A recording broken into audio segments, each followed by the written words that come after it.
Sir, കഴിഞ്ഞ 10 വർഷക്കാലത്ത് കേരളത്തിൽ power കട്ടോ load ഷെഡിങ്ങോ ഉണ്ടായിട്ടില്ല. പവർ കട്ടും ലോഡ് ഷെഡിങ്ങും അനുഭവിച്ചിട്ടില്ലാത്ത ഒരു തലമുറ നമ്മുടെ നാട്ടിൽ ജീവിക്കുന്നുണ്ട് സർ.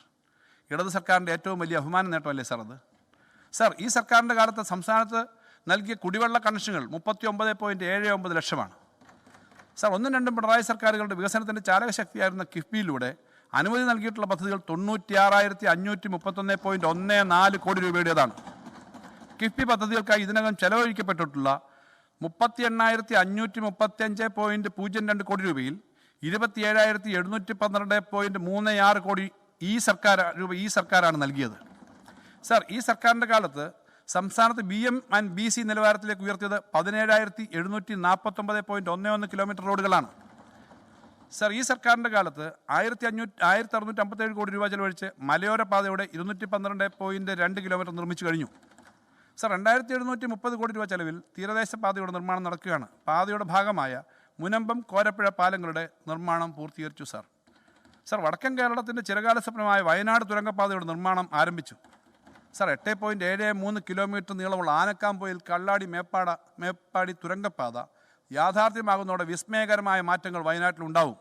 തുരങ്കപ്പാതയുടെ ചെലവ് 2,134.5 കോടി രൂപയാണ്. സർ, ഈ സർക്കാരിൻ്റെ കാലത്ത് സംസ്ഥാനത്ത് നിർമ്മിച്ച റെയിൽവേ ബ്രിഡ്ജുകളുടെ എണ്ണം 100 എണ്ണമാണ്. സർ, ഈ സർക്കാരിൻ്റെ കാലത്ത് സംസ്ഥാനത്ത് പൂർത്തീകരിച്ച സ്കൂൾ കെട്ടിടങ്ങളുടെ എണ്ണം 607 ആണ്. സർ, ഈ സർക്കാരിൻ്റെ കാലത്ത് ആക്രമണങ്ങളുടെ നഷ്ടപരിഹാരമായി സർക്കാർ നൽകിയ തുക 68.69 കോടി രൂപയാണ്. സർ, ഇന്ത്യയിലെ ആദ്യത്തെ ഡിസൈനർ മൃഗശാല 512 കോടി രൂപ ചെലവിൽ തൃശ്ശൂർ പുത്തൂരിൽ ഈ സർക്കാർ സ്ഥാപിച്ചു. ഭാവിയിൽ നമ്മുടെ നാട്ടിലെ ഏറ്റവും ആകർഷകമായ സ്ഥാപനങ്ങളിലൊന്നായി പുത്തൂർ സുവോളജിക്കൽ പാർക്ക് മാറും എന്ന് തീർച്ചയാണ്. സർ, പട്ടിക വിഭാഗങ്ങളിൽപ്പെട്ട വിദ്യാർത്ഥികൾക്ക് വിദേശ രാജ്യങ്ങളിൽ പഠിക്കുവാനായി സർക്കാർ സഹായം നൽകുന്ന ഉന്നതി ഓവർസീസ് സ്കോളർഷിപ്പിലൂടെ 25 ലക്ഷം രൂപ വരെ സ്കോളർഷിപ്പ് നേടി വിദേശത്തേക്ക് പോയ കുട്ടികളുടെ എണ്ണം 1,104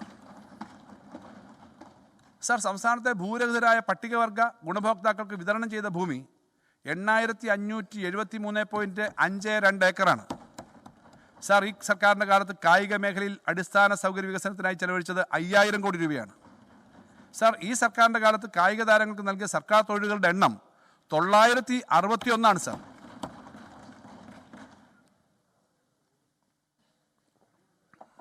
സർ, രണ്ടാം പിണറായി സർക്കാർ 4 വർഷം കൊണ്ട് PSC വഴി നൽകിയ നിയമനങ്ങളുടെ എണ്ണം 1,45,586 ഒന്നും രണ്ടും പിണറായി സർക്കാരുകളുടെ 9 വർഷക്കാലം നിയമന ശുപാർശ നൽകിയത് 3 ലക്ഷത്തിലധികം പേർക്കാണ്.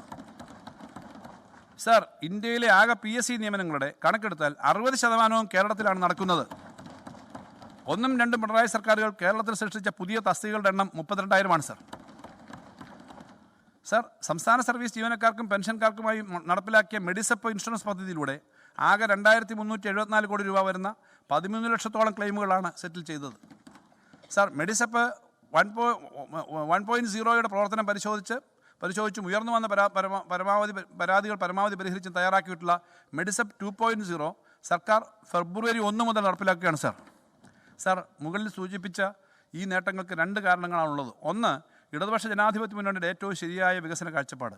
2, ജനങ്ങളിൽ നിന്ന് കൂടി സ്വീകരിക്കുന്ന നിർദ്ദേശങ്ങൾ ഉൾപ്പെടുത്തിയാണ് LDF പ്രകടന പദ്ധതി പുറത്തിറക്കുന്നത്. അതിനുവേണ്ടി സംസ്ഥാനമൊട്ടാകെ പഠന കോൺഗ്രസ് സംഘടിപ്പിക്കുകയും രാഷ്ട്രീയത്തിന് അതീതമായി സംസ്ഥാനത്തിൻ്റെ പൊതുഅഭിപ്രായം സമാഹരിക്കുകയും ചെയ്യുന്നു.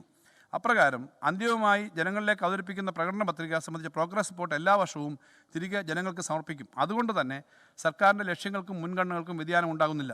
സർ, സർക്കാരിൻ്റെ തുടർച്ച മൂലം നമുക്ക് സാധ്യമാക്കാൻ കഴിഞ്ഞ വികസനക്ഷേമ കാര്യങ്ങൾ 10 വർഷം തുടർച്ചയായി സർക്കാരിന് നേതൃത്വം നൽകിയത് വഴി കേരളത്തിൻ്റെ ഭാവികാല വികസനത്തിന് ശക്തമായ അടിത്തറയിടാൻ 1-2 പിണറായി സർക്കാർക്ക് കഴിഞ്ഞു. സർ, വൻകിട വികസന പദ്ധതികൾ ആവിഷ്കരിക്കുകയും നവകേരളത്തിന് വേണ്ടി സമഗ്രമായ വികസന സമീപനങ്ങൾ അവതരിപ്പിക്കുകയും ചെയ്തു. അടുത്ത 2 പതിറ്റാണ്ടിലേക്കുള്ള കേരള വികസനത്തിന് അടിത്തറയിടാൻ 10 വർഷം നീണ്ട LDF ഭരണത്തിന് സാധിച്ചു. ഇത് ചെറിയ നേട്ടമല്ല. ലോകത്തിനൊപ്പം കേരളത്തിന് സഞ്ചരിക്കാൻ കഴിയുമെന്നും നാം തെളിയിച്ചു.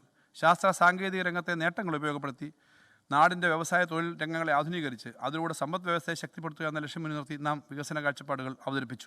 ലോകത്തെവിടെയായാലും ഏത് സമയത്തും 24 വാർത്തകളും ഓഗ്മെന്റഡ് റിയാലിറ്റി പാക്കേജുകളും എക്സ്പ്ലെയിനറുകളും വിശദമായി കാണാൻ ഞങ്ങളുടെ YouTube ചാനൽ നിങ്ങൾക്ക് സബ്സ്ക്രൈബ് ചെയ്യാം.